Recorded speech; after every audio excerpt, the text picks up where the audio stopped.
Olympe de Gouges. Déclaration des droits de la femme et de la citoyenne, 1791.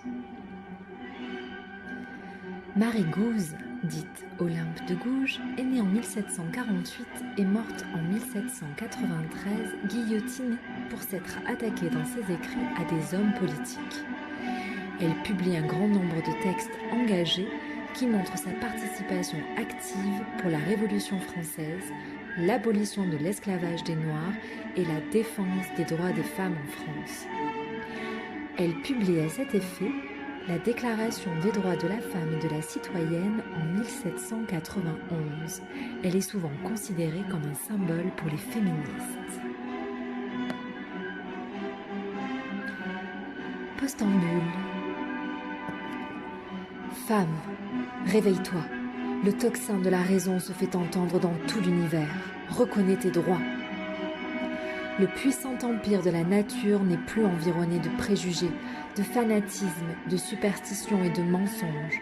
Le flambeau de la vérité a dissipé tous les nuages de la sottise et de l'usurpation.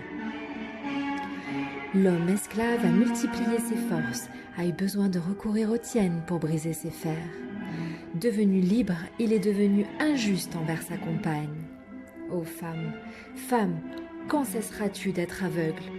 Quels sont les avantages que vous avez recueillis dans la Révolution ? Un mépris plus marqué, un dédain plus signalé.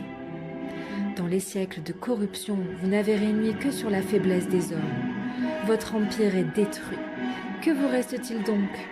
La conviction des injustices de l'homme. Opposez courageusement la force de la raison aux vaines prétentions de supériorité. Réunissez-vous sous les étendards de la philosophie. Déployez toute l'énergie de votre caractère et vous verrez bientôt ces orgueilleux, non serviles adorateurs, rampant à vos pieds, mais fiers de partager avec vous les trésors de l'être suprême. Quelles que soient les barrières que l'on vous oppose, il est en votre pouvoir de les affranchir. Vous n'avez qu'à le vouloir. Passons maintenant à l'effroyable tableau de ce que vous avez été dans la société.